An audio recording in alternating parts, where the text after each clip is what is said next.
Pa šta se sad ovo čeka?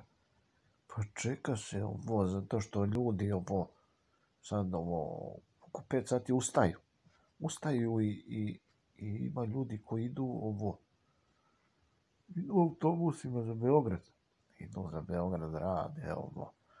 U neke institucije tamo sede i to džabe ovo. Primaju neke pare. I ništa ne rade. I ništa ne rade ovo.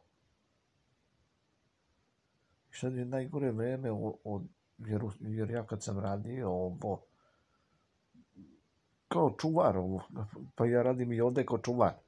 Samo što me ovde niko ne plaća. Znači ja kad sam radio u Beogradu kao čuvar, znači ustaneš u 4 sata i onda ideš tamo u 4 sata i vataš ovaj strela vatam i ovo na posao.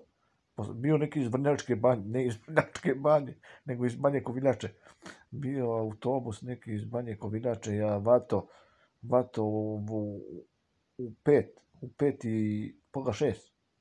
U pola 6 bio iz Banje Koviljače.